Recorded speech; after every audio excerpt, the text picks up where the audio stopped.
Fala, turma, tudo bem? Eu sou o Bruno Eu sou a Larissa. e hoje a gente está iniciando a gravação do primeiro episódio do nosso podcast, O Tabuleiro, tá? Sejam todos muito bem-vindos. É um prazer estar aqui com vocês. E vamos começar o nosso primeiro podcast. Cara, acho muito legal a gente falar sobre negócios, falar sobre vendas e gestão, mas antes eu queria muito agradecer os nossos patrocinadores que estão dando essa oportunidade de a gente estar compartilhando aqui negócios com vocês e trazendo novidades para vocês aqui também, tá? Eu vou começar falando do Alfred. O Alfred é uma IA de gestão financeira conectada direto ao teu WhatsApp, que você não precisa ficar fazendo cadastro, você não precisa ficar fazendo nada, além de clicar no link da bio do Alfred, que chama-se use.alfred, tá? E você já vai ver que vai conectar e ele vai pedir ali os dados do que você precisa. Se é gestão de agenda, se é gestão de finanças, tá salvando a minha vida, né? Os gastos excessivos que eu tinha com Uber, com iFood, todas essas coisas tá pontuando para mim e eu não precisei ficar contratando um sistema difícil, planilhado. Eu literalmente pego meu celular, mando um áudio falando: Alfred, gastei R$ 15 numa cafeteria hoje. Ele planilha isso tudo para mim no final do mês, então é sensacional. Vou pedir para vocês clicarem lá no link do Instagram que vocês vão ver que vai mudar o jogo de vocês no final do mês ali nas finanças. Você vai ver que você gasta com muita besteira. Valeu. Muito bom. Muita gente que precisa do Alfred. Exatamente, exatamente. E o nosso segundo patrocinador é a Block Time, que já é nosso parceiro, que inclusive hoje a gente está aqui gravando um podcast deles. Eles têm 2 unidades de cowork aqui em São Paulo, que fica em Pinheiros. Eles também têm Airbnb, então são várias coisas. Já pode seguir eles, clique no link que vai estar aqui como patrocinador, para vocês acompanharem o trabalho deles, que é muito fantástico. Eles têm todo cuidado com acústica, limpeza. É sensacional. Turma, pra gente começar, eu acho extremamente interessante falar que esse é o nosso primeiro episódio, então a gente vai errar bastante, mas o importante aqui é que a gente quer compartilhar a nossa experiência do dia a dia.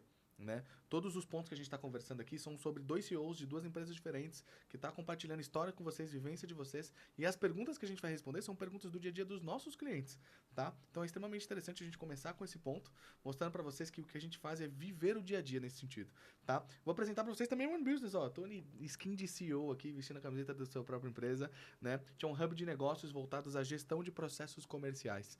Então tudo que envolva vendas, construção do time comercial, desenvolvimento, treinamento de time comercial, gestão de canais de venda, desde o mais básico, como gestão de tráfego pago, aos maiores, como abertura de novos canais de venda, tá? Então segue a gente lá no Instagram também, é One Business, tá? Com 2 S, como tá aqui na camisetinha, para vocês aprenderem mais sobre vendas, que a gente compartilha o nosso dia a dia ali.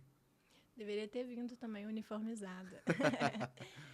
A minha empresa é a P3R Gestão, que é uma empresa de consultoria de negócios focada em gestão e processo. Nós somos especialistas em transformar empresas em negócios mais organizados, produtivos e lucrativos. Então, a gente entra 360 dentro do seu negócio para organizar a sua empresa e alavancar todo o seu resultado, as suas estratégias, de fato, todos os setores. Então, financeiro, logística, implantação de sistema, toda a parte de processos internos. É isso que a gente faz. Então, a gente treina principalmente o seu funcionário, que você não tem tempo e não consegue fazer com que ele faça aquelas atividades. A gente entra na sua empresa para te ajudar. Cara, e por que a gente apresenta nossas empresas antes de começar aqui o podcast? Eu acho que é extremamente interessante a galera saber, né, Lari, que, cara, somos empresários, então a gente está aqui falando sobre o nosso dia a dia, sobre as nossas construções, sobre o nosso desenvolvimento como CNPJ, até para vocês não falarem quem que são esses 2 malucos aí querendo ensinar a gente, sendo que não tem nem empresa, né? Então é por isso, eu queria já puxar um gancho extremamente interessante, aqui somos 2 hubs diferentes, aqui é o cara de extremamente vendas, ali é extremamente processos, então eu queria começar muito, acho que pra gente que é vendedor, a gente é muito do time, da correria, da maluquice, da ligação, e a gente tem um desafio, que é a parte de organização. E quando a gente é vendedor e CEO ao mesmo tempo, tem toda a organização do CNPJ inteiro, tá? Então eu queria puxar esse gancho e te fazer uma pergunta, que eu acho que é o maior desafio do empreendedor pra gente que é de vendas, é pensar no seguinte: por onde que a gente começa? Qual que é o primeiro passo? Porque é desesperador a gente não saber... Eu gosto muito dessa frase de quando a gente coloca o endereço no Waze, a gente não tem que saber a última direita que a gente vai virar, tem que saber a próxima, né? Então eu queria entender de você, como que a gente começa, por onde a gente começa para se organizar como CNPJ? Muito bom. Não gosto dessa resposta, mas depende, de fato. Porque cada empresa é um negócio diferente, um jeito diferente de trabalhar. Mas é a mesma coisa, né? Quando pergunta assim, contratar para crescer ou crescer para contratar? A resposta é que, normalmente, quando você quer crescer, você precisa... Comercial e marketing, a gente primeiro precisa contratar para depois crescer. Mas a parte operacional, a gente primeiro precisa ter a demanda para depois contratar. né, que é o financeiro, quem vai executar ali mesmo, né, se for uma empresa de produto, quem vai realmente pegar o produto no estoque, ou se for serviços, quem vai fazer o atendimento. Então, você precisa ter demanda antes de contratar. Mas nem tudo é uma regra, né? Então, quando a gente entra nos nossos clientes, eles estão muito desorganizados, ou cresceram de forma muito acelerada, ou estão empacados ali, precisa de organização mesmo. Primeira coisa que a gente faz é um diagnóstico. Sim. Então, o que é esse diagnóstico? É entrevistar todos os funcionários da empresa para entender qual que é a rotina, o que eles fazem, o que poderia ser melhor, porque ninguém melhor que eles para apontar realmente qual que é o gargalo que tem naquela empresa ali. Então, depois que a gente faz toda essa entrevista, a gente coloca isso, né? A gente documenta, faz as estratégias e para cada problema identificado, a gente vai trazer uma recomendação. Legal. E no diagnóstico já surge a matriz de prioridade, que é para a gente saber se a prioridade daquela empresa ali é no financeiro, ou é na produção, ou é o sistema que não está entregando. Então, a gente vai entender isso no diagnóstico. Larissa, não tem um diagnóstico aqui agora, mas eu estou perdida e eu quero saber o que precisa fazer. Primeiro setor que tem que estar organizado, e você vai saber disso melhor que eu, é vendas. Porque se a gente não tem dinheiro, a gente não consegue fazer nada. Sim. Pressupondo que aquela empresa ali já tem faturamento e que financeiramente ela está viável, mas eles estão desorganizados, sem saber onde investir, o que fazer. Aí a gente vai para o financeiro, porque é muito importante ter controle. E o Alfred está aqui para ajudar nisso, porque quando a gente não consegue saber com que a gente gasta ou onde a gente está gastando, a gente não consegue saber qual que é o próximo passo. Então, o básico bem feito, né? O arroz com feijão ali. Não adianta a gente querer falar de DRE, fluxo de caixa, estratégia de negócio, se a empresa não tem um contas a pagar, um contas a receber, nunca fez uma conciliação. Então, a gente começa ali no básico, organizando, para depois a gente chegar nos dashboards, que é o que Legal. todo mundo quer, que Sim. são as análises ali. E aí, sim, a gente vai para a operação, porque se eu estou vendendo, eu preciso entregar. E aí, a gente precisa organizar os processos, Sim. porque senão eu vendo muito, mas perco muito cliente também. Eu estou até com um cliente que está tendo mais cancelamentos do que venda. E isso é muito ruim, porque o vendedor ele se desmotiva, né? Sim. Ele está sofrendo ali para vender, mas a operação não entrega. Então, hoje, grandes empresas já até separam o lugar que ficam os vendedores do lugar da operação, para que os vendedores não se contaminem com a operação ali. Porque se está desorganizado, de fato, desmotiva todo mundo. Eu acho que é extremamente importante a gente saber disso, porque o cara que é do comercial, o CEO, o vendedor, que é o CEO... Vamos colocar o CEO, a gente está primeiro se comunicando aqui com micro e média empresa, né? Esse cara, ele é o vendedor da empresa dele, geralmente, em 90% dos casos, né? E ter essa informação de saber que vocês entrevistam todos os funcionários é excepcional, porque aí a gente realmente sabe do gargalo. O cara que traz seu próprio cliente não tem tempo para entrevistar seus funcionários, infelizmente. Eu sei que ele tem como colocar isso como prioridade, mas ele não tem esse tempo. Né? Então, essa parte de organização é extremamente interessante e vai dando norte pra gente, né? Pra gente que tá no lado comercial aqui. Eu sou o CEO da minha empresa, mas eu sou o principal vendedor da minha empresa também. Sim. Né? Os maiores contratos, os contratos mais longos, todos eles sou eu que fecho, praticamente. Né? Mesmo que eu tenha uma equipe de SDR hoje e equipe de comercial, os principais contratos sou eu que fecho. E os principais contratos são os que mais demandam tempo. São negociações Exato. longas. Né? A gente tem um cliente agora que a gente tá visitando hoje que é de faturamento de 150 milhões mês. Então é um cara que não é um cara que toma uma decisão assim, ó. Não é aquela venda de impacto. Primeiro que eu sou contra a venda de impacto, já começa por aí. Mas é um negócio pra gente saber por onde a gente começar e de onde começa. Porque também a gente fica procurando consultoria pra arrumar esse problema e a gente não sabe como ela começa. Eu acho que isso gera muita dúvida. Então é importante você falar isso pra gente, porque gera muita dúvida na hora de contratar, porque a gente não sabe por onde começa. Eu fico duvidoso, fico receoso de contratar, fico achando que é besteira. Eu imagino que. Não imagino, não, né? No CNPJ, tudo que a gente fala que é besteira é o que faz a gente não melhorar em alguma coisa que a gente tem ali. Legal. Obrigado por compartilhar. Achei interessante. Vou até anotar isso daqui por aqui. Passar pro meu time. E aí, aproveitando o gancho, quando você fala assim que... A hora que eu comentei, por exemplo, dos cancelamentos que acaba desmotivando o vendedor. Isso é uma queixa de todos os meus clientes, que é essa desmotivação quando ele recebe um não, quando ele recebe um cancelamento. O que a gente pode fazer para melhorar e motivar sempre a equipe de vendas? Perfeito. Ó, isso aí é pra vocês anotarem, hein? Motivação é motivo para agir. Tá? A gente fica procurando N coisas dentro da empresa e não é a empresa que vai dar motivo para agir. Cada pessoa tem sua própria causa. E é importante da gestão do comercial trazer isso. Então, o meu vendedor ele tem que saber quais são os sonhos dele aqui baseados na vida pessoal dele, como que eles vai extrair do profissional para ele alcançar isso no pessoal. Tá? Eu quero comprar um carro. O sonho do meu vendedor de 18, 19 anos é comprar seu primeiro carro. Que carro? Quanto custa? Qual que vai ser a primeira entrada? Em quanto tempo a gente vai conquistar isso juntos? né? Isso é extremamente importante. Eu dar o direcionamento para ele conquistar os seus sonhos baseado no trabalho que ele faz ali. Porque a gente fala, não pode misturar o profissional com o pessoal. Um depende do outro. Um depende do outro. Então, é importante da gestão trazer Não pode esses misturar acessos. no financeiro. No financeiro, exatamente. No financeiro não pode, realmente.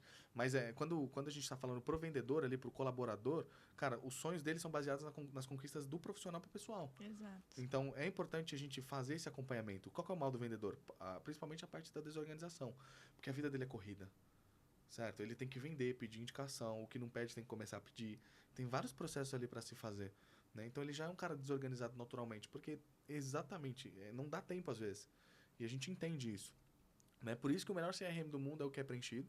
Então, não importa se é um CRM sistema ou se é uma folha de papel que ele anote. O nome do cliente, o que ele faz. Isso é muito bom. O importante é o preenchimento ali dele. Então, qual que é o ponto? O vendedor, ele chega na empresa no ponto A. E ele vai terminar no ponto Z. A meta dele final é o Z. Ele já está no H. Só que como ele não tem um acompanhamento, ele acha que ele está no A ainda. Ele não vê a sua evolução. Uhum. É igual quando você vai para academia. Passou 3 meses ali. Você olha no espelho, está igual. Mas se você tiver um acompanhamento de um profissional, você vai ver que você diminuiu 3 centímetros de barriga, aumentou 2 centímetros de braço e não sei o quê. Você não vê essas pequenas evoluções. E é como se você tivesse, tipo, R$200 para chegar num lugar. Só que você consegue, a cada posto de gasolina, de carro que você passa, você consegue resgatar 50 e colocar de gasolina. Essas micrometas são esses R$50 que você vai reabastecendo e vai colocando gasolina até você chegar lá no ponto final. Uhum. Então, 99% dos casos, o erro não está no vendedor, está na gestão.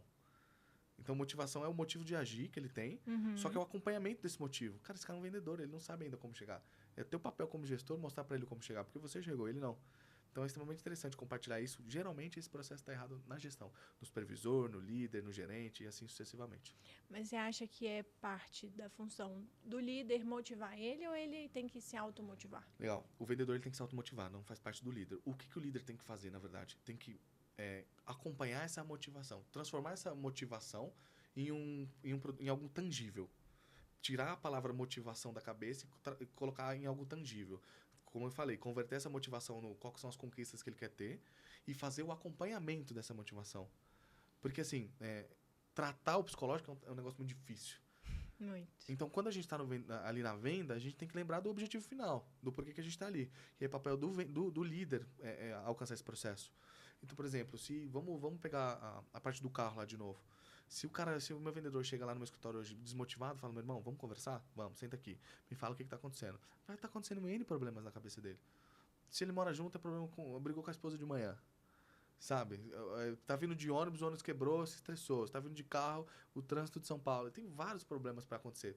É mais provável que acontecesse um problema do que ele ter um caminho limpo e bonito pra vida. Uhum. Então, é meu papel chegar e falar assim, ó, eu imagino que teus problemas tenham sido difíceis hoje durante o dia, mas lembra do nosso objetivo? Senta aqui rapidinho, ó.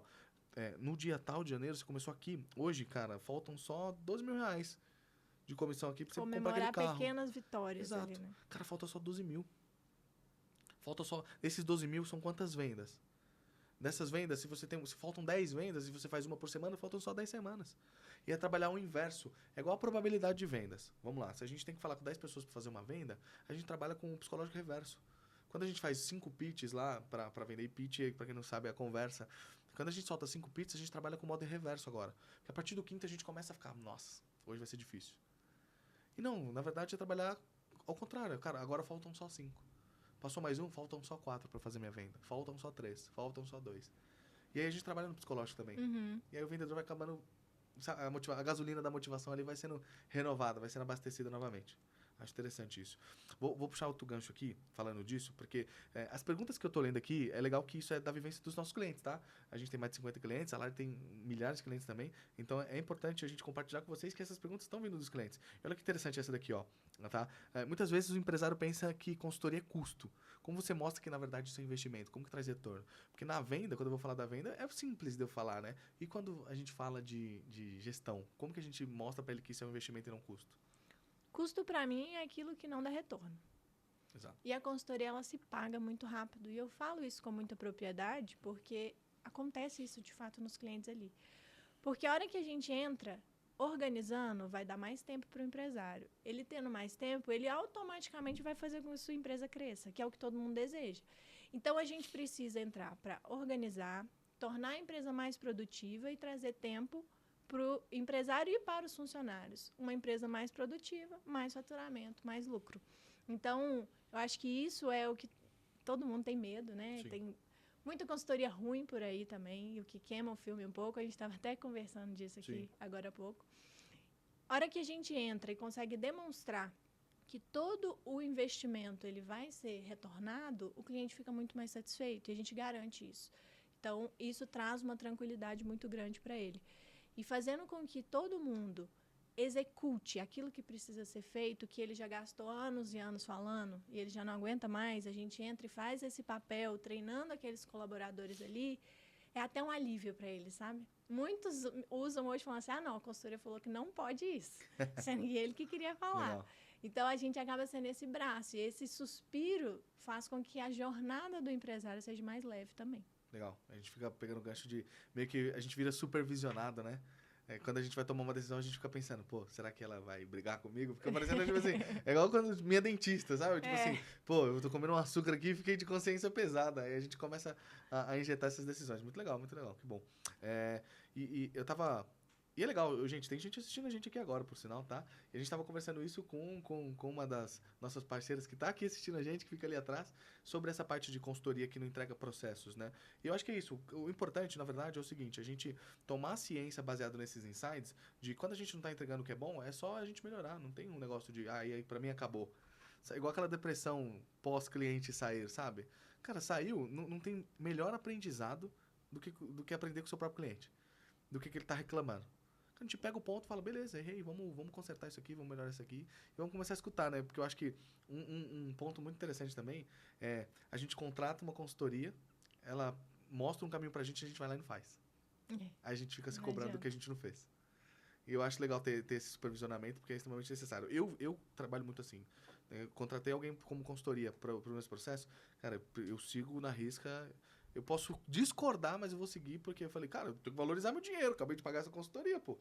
Como é que eu não vou valorizar? Tudo é pensado, né? Sim. A gente não faz nada porque a gente tirou da cartola ali.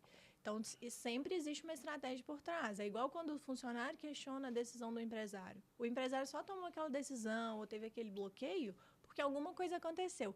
É igual aquele ditado, né? Onde tem placa, tem história. Exato. Então, se existe isso, é porque aconteceu alguma coisa ali que precisa ser seguido. E isso acontece às vezes. O empresário, ele paga para você estar lá toda semana e ele não executa. E aí ele ainda assim precisa de alguém que vai ficar falando na cabeça dele, que é daquele caminho, porque daquele jeito vai ser melhor. E a hora que ele faz, ele fala, caramba, por que eu não fiz isso antes? Então, essa resistência à mudança é muito normal. Muitas vezes vem mais dos funcionários do que do dono, mas tem muito empresário centralizador. Então, assim, é uma construção para que a gente consiga tirar ele um pouco do operacional. Sim. Claro que é muito bonito falar, né? Você vai sair do operacional para sempre. Isso não existe. A verdade é que a gente vai caminhar para ir para um tático, para depois ir para um estratégico, mas sempre vai ter que voltar para o operacional. E a gente sempre vai ter que acompanhar. Mas o empresário, ele precisa conseguir sair um pouco do operacional para ter uma visão mais estratégica do negócio, porque senão ele está ali apertando parafuso e ele não está vendo que o carro está saindo todo amassado. É meio que deixa de ser jogador e começa a ser técnico, mas isso ele ainda faz parte do jogo. Acho que é mais ou menos isso, né? Se você falar em palavras claras assim nesse sentido, legal, interessante. Tem um cliente que até fala isso, que ele vê a consultoria como se fosse um técnico de futebol. E aí você pode ir sozinho, mas com o técnico ali você vai muito mais rápido, exatamente, porque ele está vendo de fora.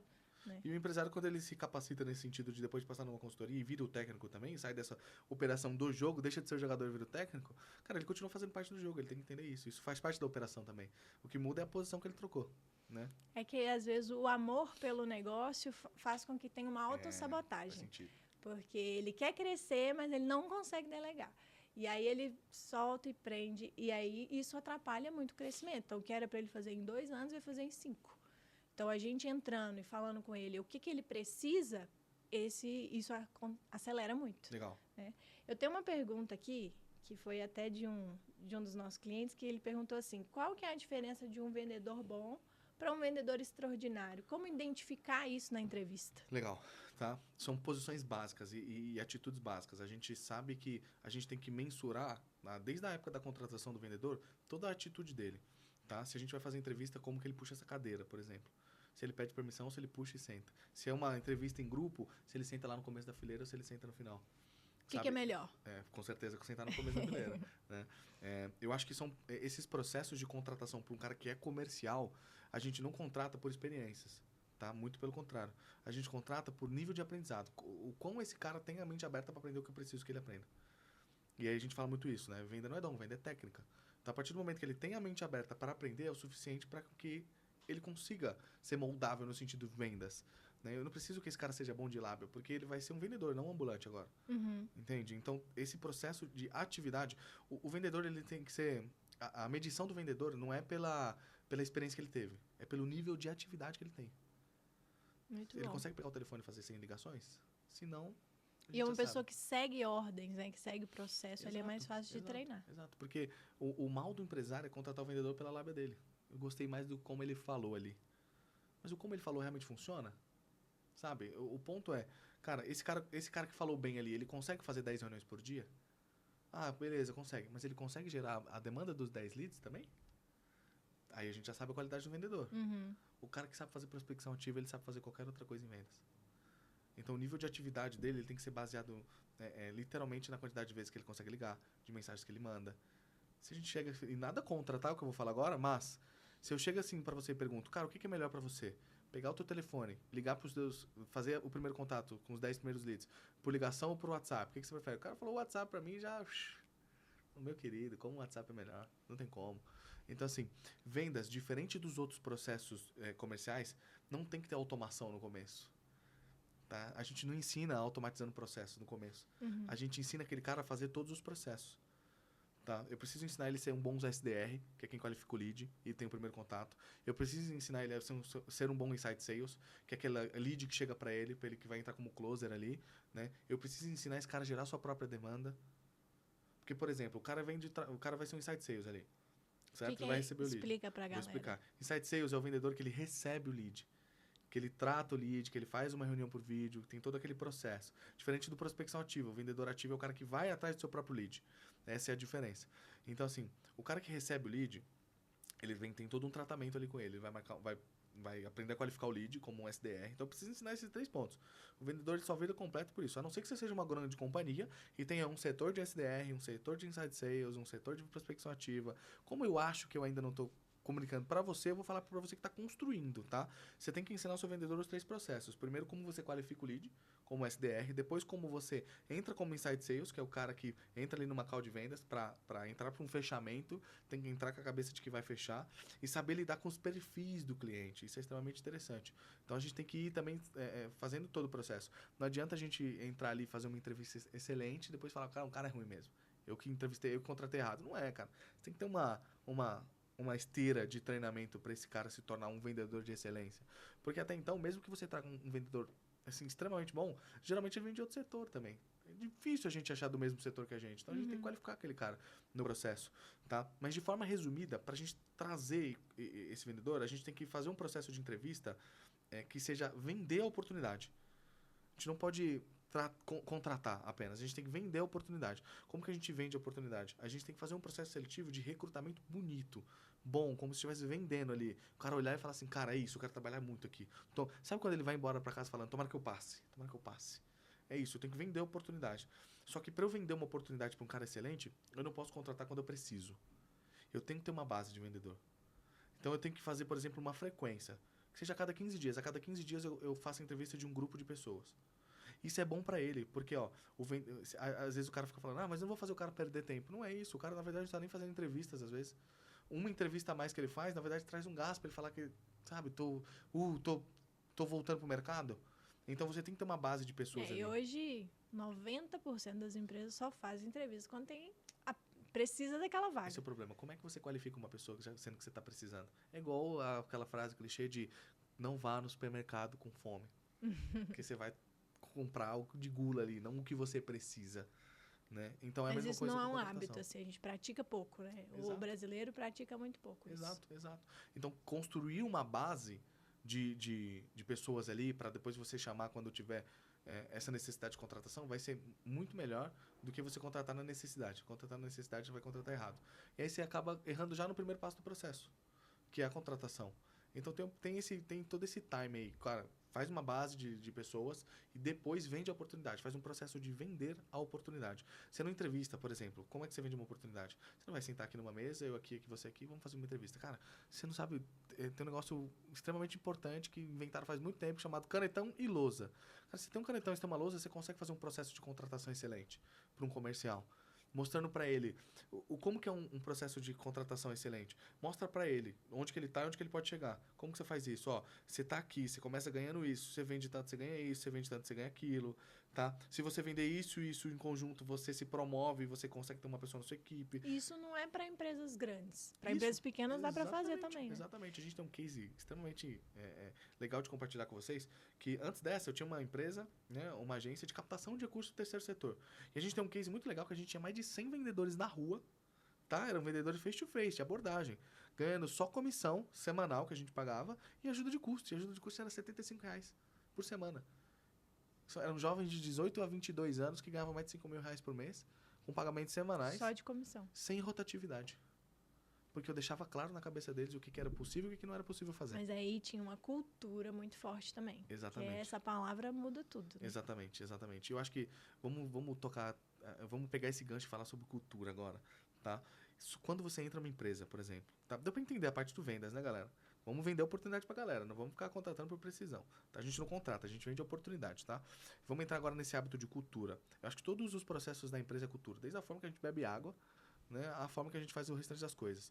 Quando você entra numa empresa e a gente fala de cultura, você entra numa empresa, você fica meio... Sabe, São Paulo, terça-feira, no trânsito meio cinza? Você entra na empresa, parece que é isso. Né? São Paulo, terça-feira, na Avenida Paulista. Então, assim, quando você entra dentro de uma empresa, como que você define o que é cultura dentro da empresa? Como começa isso? Tá? Eu acho que eu vou até puxar o gancho do nosso aqui. Vamos começar por comercial. Comemoração. Tá? No nosso, a gente faz o seguinte. Quando a gente fala de gestão, porque eu acho que deve ser muito difícil na cabeça do empreendedor falar o que é cultura em outros setores que não seja venda. Porque na venda ele fala que é tipo, comemoração, é isso, é gritaria.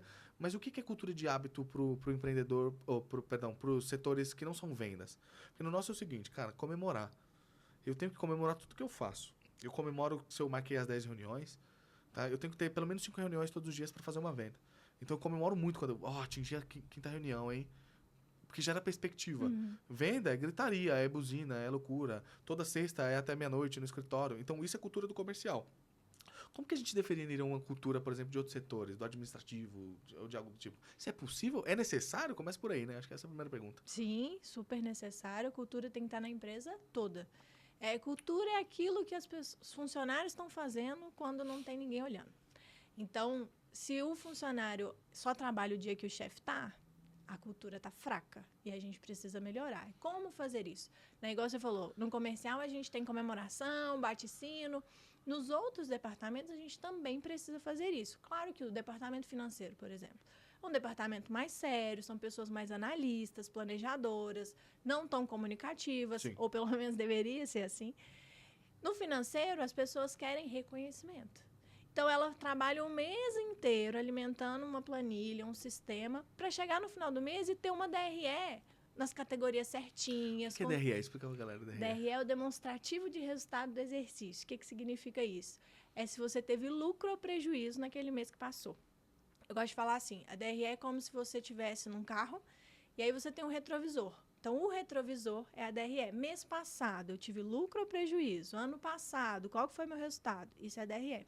E o fluxo de caixa é seu para-brisa. Então, você olha para frente. Quanto eu vou ter no banco daqui 2 meses? Legal, Esse é o fluxo legal. de caixa. Então, o financeiro, ele trabalha o mês todo para, no final do mês, ele conseguir ter essa DRE, que é esse resultado ali do mês passado. Se o empresário não olha ou não dá importância naquilo ali, isso desmotiva o financeiro, porque ele trabalhou um monte, ninguém olhou aquele resultado, se está bom, se está ruim, tanto faz. Então, isso faz com que tenha uma cultura, uma não cultura, no caso, né, de análise de resultado. E aí faz com que desmotive, aumenta o turnover, aumenta a rotatividade. E, então, todos os departamentos precisam disso.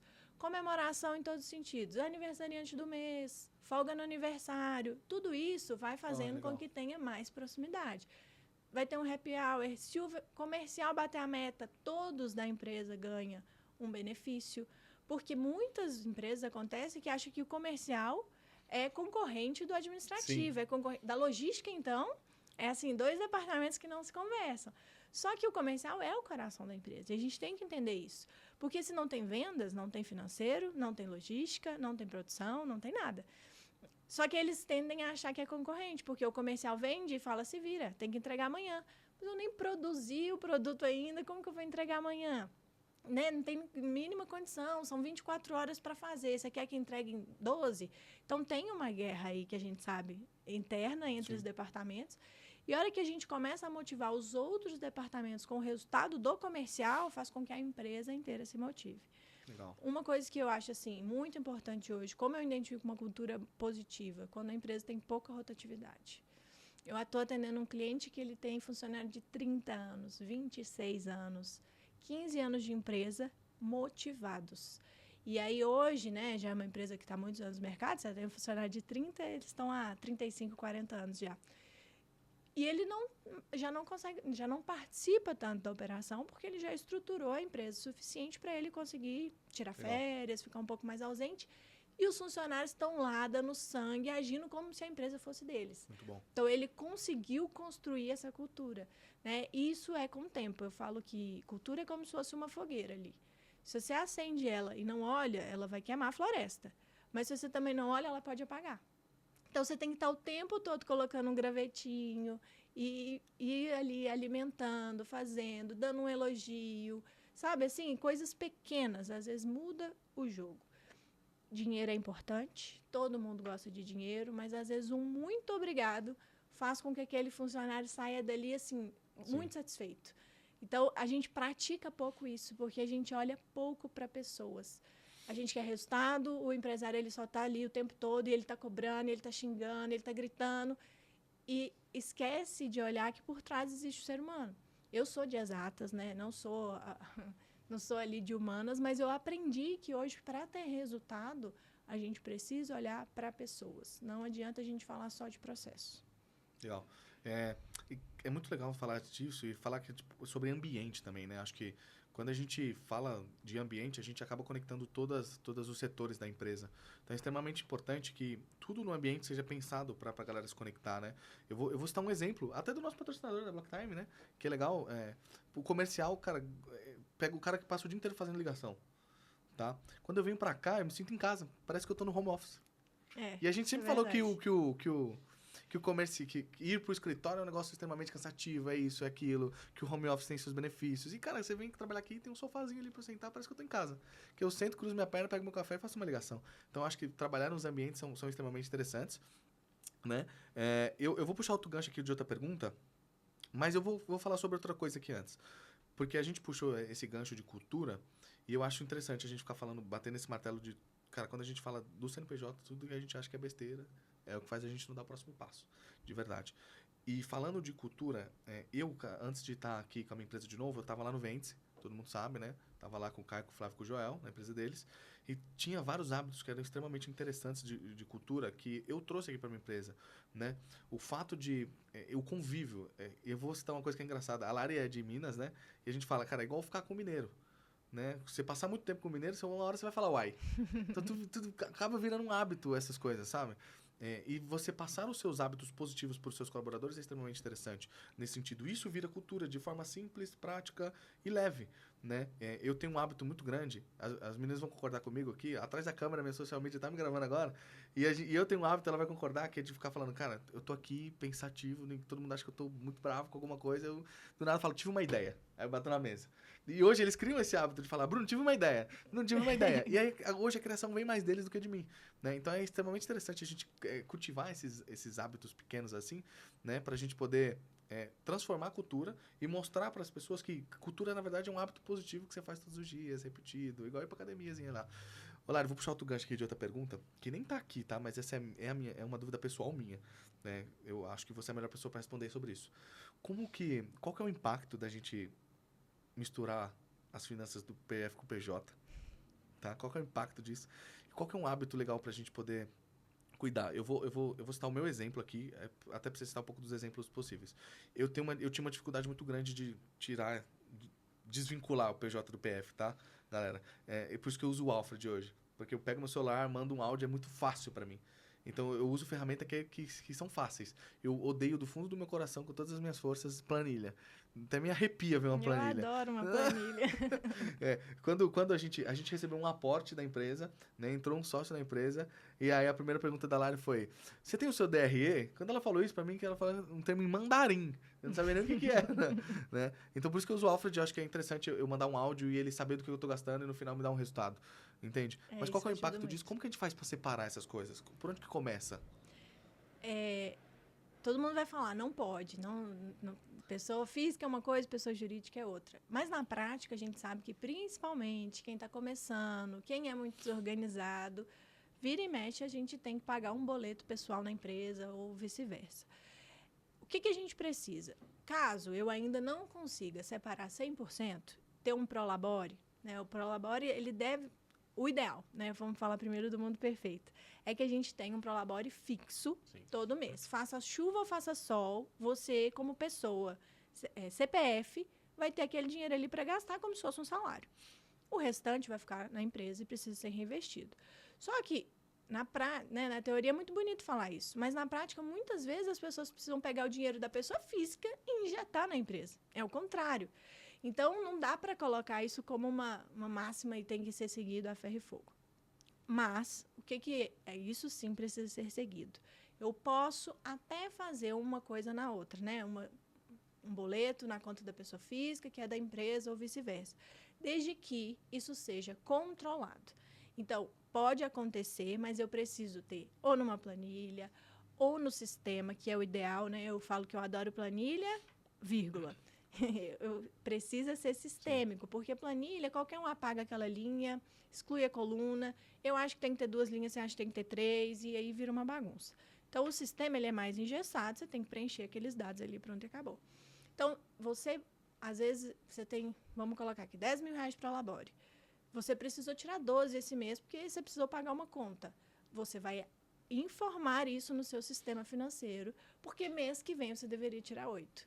Ah, não dá. Mas esse é o correto, para que no final do ano você consiga saber quanto de fato você tirou da empresa. Então, começa por aí, anotando, né? Esse é o primeiro passo e aí o Alfred vai conseguir ajudar muito nesse sentido de conseguir saber o que você está gastando realmente com iFood, com Uber, com passagem. Isso daí ajuda muito. Eu tenho uma amiga que, inclusive, aqui eu estou usando hoje a roupa, que é a Usinarima.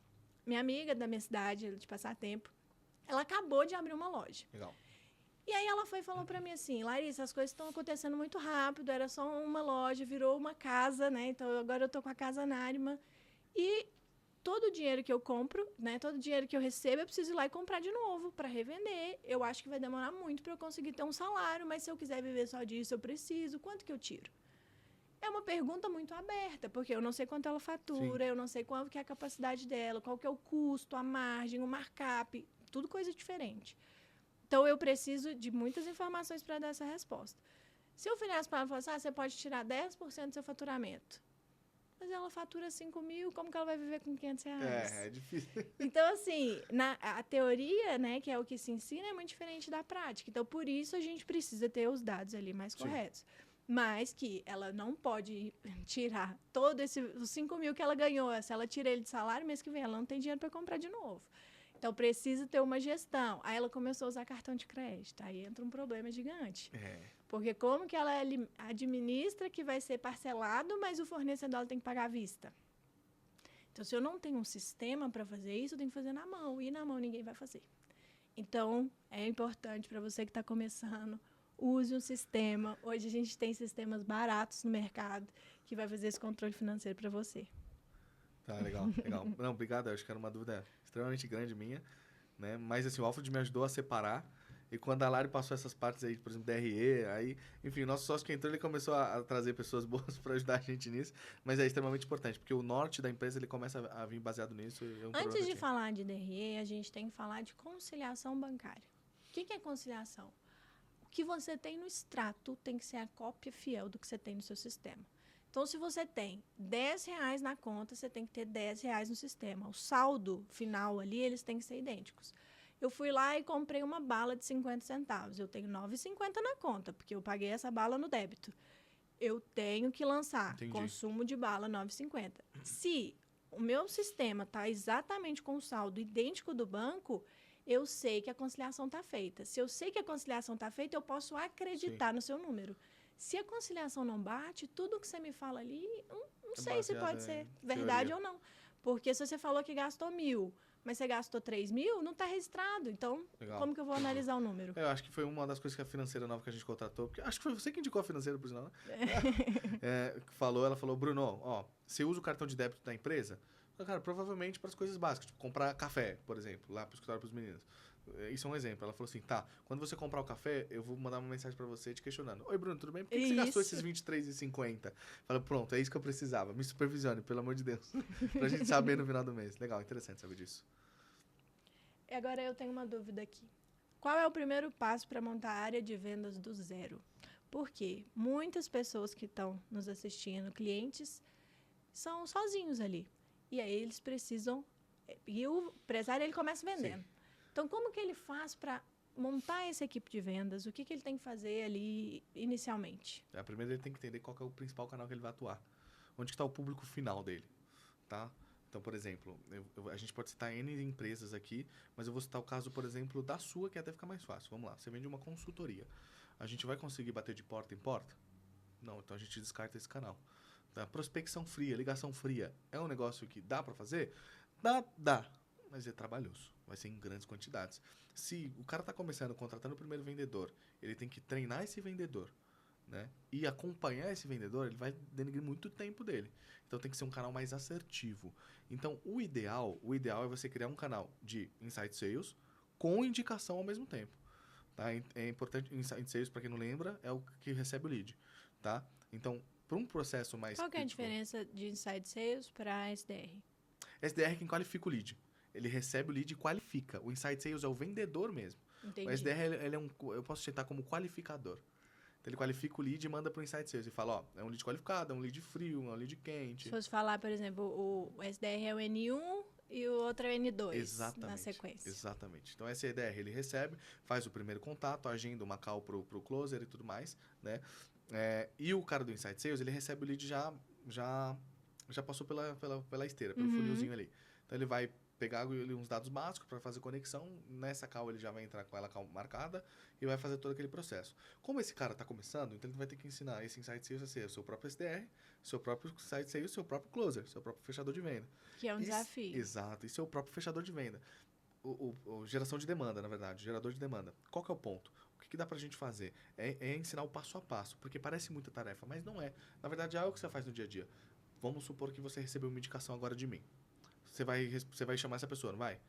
Você vai qualificar essa pessoa perguntando alguns dados dela. Você vai marcar uma call, não vai? Então, você já passou de SDR para Inside Sales aí.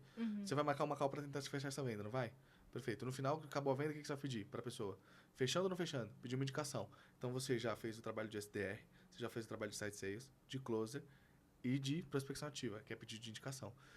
A galera acha que prospecção ativa é ficar indo lá no Google e pegar 50 contatos. Não faz isso, tá? Vai demorar. No Instagram também. Tem vários macetes que você consegue facilitar. Mas não começa por aí. Pede indicação, mais fácil.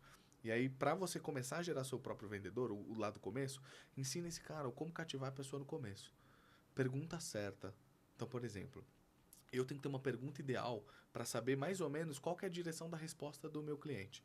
Então, quando esse cara vai contratar, por exemplo, o Bruno para construir do zero um canal de venda, ou que seja para treinar o time de vendas, eu vou falar assim, meu querido, me conta aqui para mim. Você já tem time de vendas? Ah, já tenho, Bruno, beleza. Eu já sei qual que é a dor dele baseado nessa segunda pergunta. Beleza, qual que é o canal que o seu time de venda atua hoje?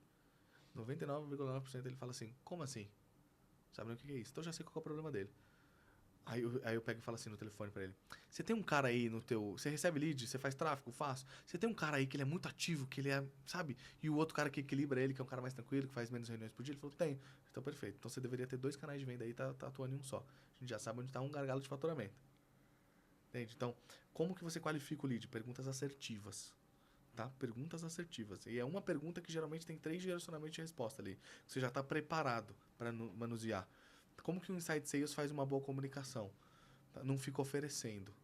Conversa com a pessoa. Pergunta, Lari, me conta aí. Conta quem que é a Larissa antes de falar de qualquer coisa de negócio.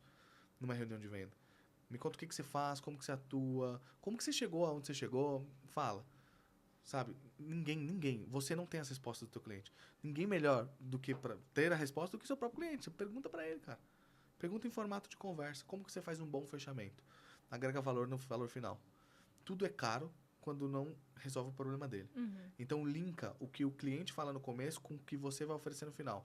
Claro, lembra que você falou para mim que no começo da nossa reunião, que o teu gargalo era esse? Ponto. Eu vou resolver com isso, aquilo. Se você só oferece, tá? Se você só oferece, fica uma venda de, sabe, entrei na loja, eu posso te ajudar? Chato isso. Então, você linka. Porque o que eu faço quando eu linko? Isolo as objeções. Eu isolo as objeções e a única objeção que eu vou ter agora é qual? Preço. Só que eu agreguei valor no teor da reunião.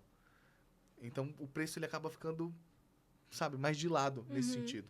Então, é extremamente importante eu qualificar o meu vendedor por etapas. Então, o que eu posso fazer? Por exemplo, um guia de 10 dias. Os 3 primeiros dias eu vou treinar ele a qualificar o lead. Os outros 3 eu vou ensinar ele a manusear até ter uma reunião. E os últimos 3 dias eu vou ensinar ele a como fechar uma venda com excelência. Para o cara sair da aula sem pensar, vou falar com minha esposa, vou falar com fulano, vou falar com ciclano. Então eu posso dividir num guia de 10 dias, 3, 9 dias, e o último dia que a gente faz? Faz esse cara gerar sua própria demanda. O cliente, ele nunca pode sair falando, não, eu agradeço, mas não.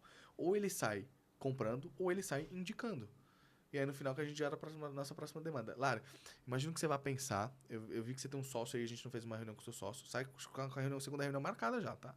Sai com a segunda reunião marcada. Enquanto você pensa, vamos fazer o seguinte, eu tenho várias outras oportunidades aqui nesse sentido também. Você pode me indicar algumas pessoas agora? Faz sentido pra você estar aqui com a gente?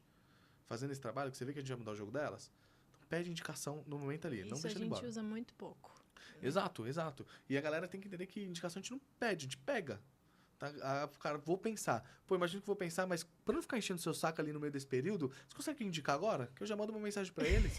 E aí você manda essa mensagenzinha aqui pra eles também, porque aí, pra não parecer que é fraude, né, cara? Estamos em São Paulo, não sei o quê, e aí a gente... Isso é treinável? Totalmente. Porque outro dia eu falei isso com uma cliente minha, né, que inclusive comentando de você, que é um cliente que a gente tem em comum.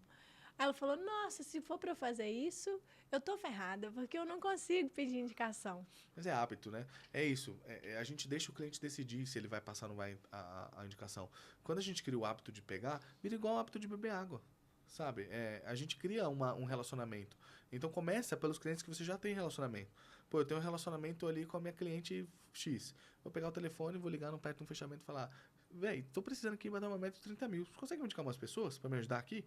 Sendo o mais aberto possível, o mais honesto possível. Cara, eu tô precisando pra bater a minha meta. Não é por isso ou por aquilo. Você consegue me passar? Pega primeiro os que você tem relacionamento. Quando você vê, o ser humano é visual. Quando você vê que eles passaram as indicações, você vai falar, ué, não é que funciona mesmo?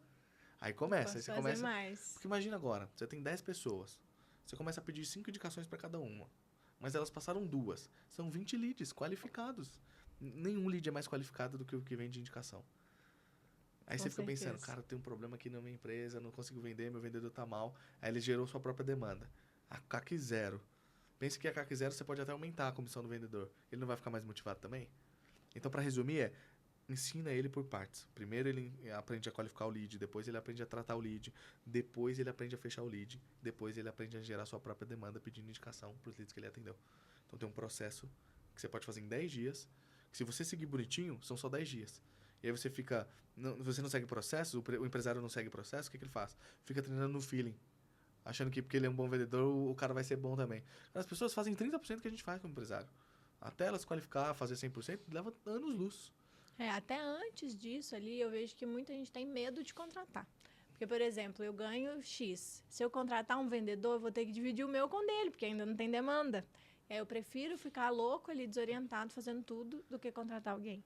E aí, tendo isso, esse planejamento de quanto tempo essa pessoa vai ter um retorno, o que ela precisa vender, qual meta, o que ela vai ganhar de comissão, acho que torna até mais fácil, né, essa decisão de contratar. Exato. Cara, a gente cria vários guias. O guia de 10 dias para os caras aprenderem a vender. Depois, primeiro eu faço, depois eu pego na sua mão, te mostro como eu faço, depois você faz e a gente te parabeniza. É assim que funciona o processo. Passou esse guia de 10 dias, passou 3 meses, o cara tá performando, a gente cria outro guia de como ensinar outra pessoa. Lembra que eu te ensinei lá? Agora é o guia de liderança, deixa eu te mostrar como funciona. Foi assim que eu te passei, não foi? Não foi assim, agora você vai passar para ele ali. E aí começa a multiplicação. A empresa foi feita para enriquecer dono, mas a gente só enriquece delegando. Todo mundo tem um limite. E aí a gente ultrapassa os limites quando a gente tem um time abaixo da gente. Acho isso legal de falar. Lari, eu tenho uma... E isso foi ao vivo aqui, tá? Ó, vamos lá. Ela tava até me perguntando aqui, a gente tava... Eu vi que as mensagens estavam chegando aqui pra mim.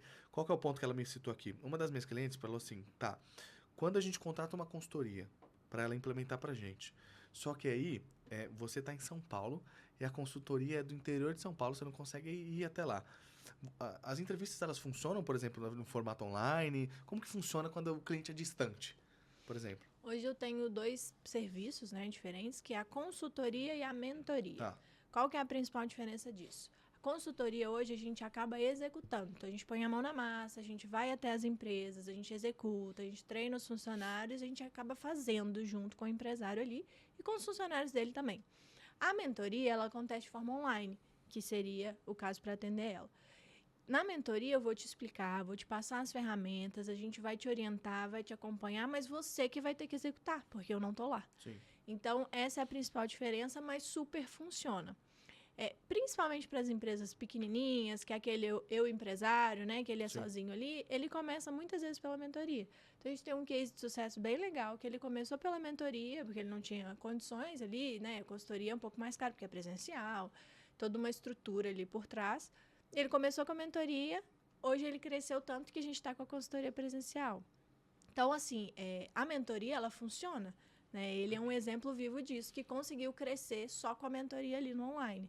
Então, a pandemia teve muita coisa ruim, mas isso foi, né, de fato bom, porque as Sim. empresas conseguiram fazer mais home office e o online hoje se tornou muito mais palpável. Então, funciona muito. O que a gente vai fazer presencialmente, a gente vai fazer no online. E eu digo mais que, às vezes, o online é até mais rápido. Por quê? O presencial, as pessoas, quando a gente chega, né? Elas querem falar como foi a semana, o que aconteceu. E aí acaba tendo Sim. muitas conversas paralelas ali, né? Porque a gente vira parte da empresa mesmo. Então, todo mundo quer contar as novidades. No online, acaba sendo mais direto. Porque você entra para falar aquilo ali e vai resolver aquilo e você sai dali com ação. Então, porque aí a gente precisa ter um acompanhamento. Então, hoje eu tenho um sistema que faz gestão de tarefas. Eu tenho tudo separado, cada cliente, cada área, cada processo, quem é o responsável, qual que é a data de entrega, que dia que eu tenho que te cobrar. Então, eu tenho todo esse acompanhamento. E aí, o empresário não fez, eu dou o dever de casa, né? Igual criança ali. Semana que vem eu vou te cobrar. No início, começa todo mundo assim, ai meu Deus, tem que fazer porque a Larissa tá vindo, a consultoria tá chegando, é amanhã. Depois vai virando um hábito. Entendi. E as pessoas vão fazendo ali sem precisar estar o tempo todo. Legal. Mas no início é assim. Então, Legal. respondendo ela, dá pra gente fazer online, dá pra conseguir muito crescimento só com esse acompanhamento aí. Muito bom, muito bom. Lari, a gente está chegando ao fim, galera, tá? Temos 8 minutos aí de gravação ainda para passar alguns insights para vocês, mas eu acho interessante a gente encerrar falando de uma coisa mais pessoal nossa, mas para compartilhar com vocês sobre nossa vida, nosso dia a dia como empresário, como CEO. Então, o que eu queria de você agora, Lari, na verdade, pra gente compartilhar com a galera, cara, um insight da Larissa para passar pro público aí que tá assistindo a gente, o que pode mudar o jogo dela, o que você pode compartilhar que ela vai olhar e vai falar, cara, isso aqui pode mudar meu jogo. O nome da minha empresa é P3R justamente porque pessoas, processo e produto é igual a resultado. São esses 3 P's que a gente trabalha. Então, não adianta ter bons processos se você não tem pessoas treinadas. Não adianta ter pessoas se você não tem um processo para treinar elas ali.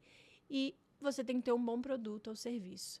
Então, o principal insight que eu vejo assim hoje nas empresas é que muitas empresas ou estão preocupadas só com o processo ou estão preocupadas só em fazer e acaba esquecendo de lado das pessoas. Então, assim, se você olhar para o negócio vendo que existe uma pessoa por trás e que todos os processos sempre podem ser melhorados, com certeza isso vai mudar o jogo. A gente tem no dia a dia, né? Acaba acontecendo muitas coisas e as empresas vão crescendo, os problemas acontecem, a gente não para pensar antes de fazer. Isso prejudica muito. Eu tenho um cliente agora que ele está mudando, tem uma fábrica, eles estão indo para um outro galpão. E ele fez, amanhã a gente está mudando, vai ser assim e pronto. A operação parou, porque ninguém pensou como que ia tirar nota, qual estoque que ia para lá, qual caminhão que ia fazer. Então, essa falta de planejamento e essa ansiedade que, às vezes, o empresário tem, acaba prejudicando a empresa. Como tem o outro lado também, aquela pessoa que só planeja e não executa nada. Então, tem que ter um equilíbrio ali. Legal, legal. Não, obrigado por compartilhar isso. Acho que que é extremamente interessante a gente saber esses pontos, porque a gente começa a criar parâmetro e norte. Mas a parte mais importante é a gente começar a ter norte. E, cara, se eu puder compartilhar alguma coisa com vocês aqui, não existe dia ruim que resista a 100 ligações para você que é vendedor. Tá? Não existe dia ruim Esse é o seu lema? que resista a 100 ligações. Não existe dia ruim que não resista a 100 ligações. Eu acho que vendedor bom é o que gera sua própria demanda e que não tem dependência. A partir do momento que você aprende a gerar sua própria demanda e não ter dependência, não existe o que você não consiga vender. Tá? Não existe. Você nunca vai passar Muito problema bom. nenhum, necessidade nenhuma. Tá? Isso é meio que a bíblia do vendedor. Quantidade. Quantidade, ela sempre... Qualidade é necessário, várias outras coisas são necessárias, mas nível de atividade. Quando você aprende a ter esse nível de atividade, tá? Para atingir as tuas metas, para ter os teus sonhos, não existe o dia ruim que vai resistir às suas ligações. Independente do que você esteja fazendo e do que você esteja passando. E para o empreendedor, cara, todo problema é resolvível. Não existe nenhum problema que não tenha solução. Não importa se é dívida, não importa se é perca de pessoas, o que seja o que esteja passando aí no teu momento, tá?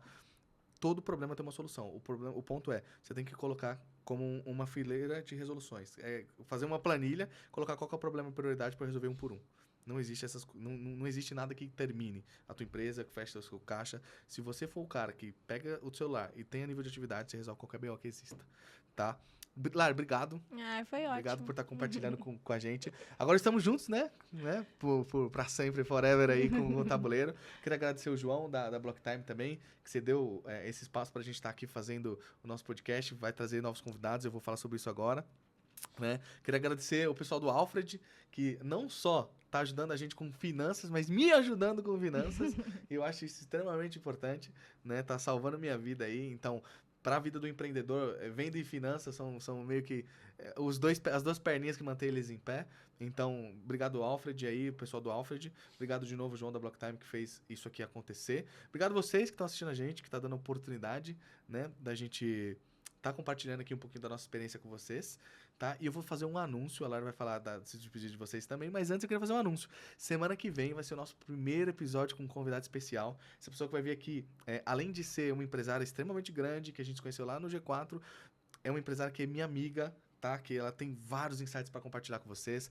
É uma pessoa que trabalha com live marketing, então tem vários desafios que passaram aí para passar para vocês. Empresária internacional, que é a Milena Sakamoto, tá? Não percam, vai ser sexta que vem, a gente vai postar aí para vocês, né, para vocês irem acompanhando e compartilhando. Mas antes de tudo, o que a gente postou no Stories, eu não tô pedindo pra você seguir a gente, eu tô te convocando, tá? Porque convocação é um ato de você estar aqui conosco, você se sentir aqui com a gente, para você ter esses ensinamentos, para você mudar o teu jogo sem precisar gastar dinheiro, tá? Porque isso aqui tá sendo grátis, essa aula tá sendo gratuita. Então, a melhor coisa aquele ditado, né? De graça tem injeção na testa, mas o de graça tá sendo um ensinamento pra você mudar o jogo do teu negócio. Obrigado, gente. Obrigado mesmo. Já estamos ansiosos para semana que vem. Vai ser um prazer ter ela aqui com a gente. Você já agradeceu todo mundo, mas queria agradecer mais uma vez. E dizer que foi um prazer estar aqui e que toda semana a gente vai trazer muito conteúdo e que a gente está se comprometendo a trazer conhecimento e fazer com que o seu negócio mude também. A gente colocou o nome de O Tabuleiro porque remete... Aqui é um podcast para quem quer jogar para ganhar no mundo dos negócios. Então, sejam bem-vindos. Muito obrigada. Valeu, Lari. Valeu, gente. Abraço e até o próximo episódio. Tchau, tchau.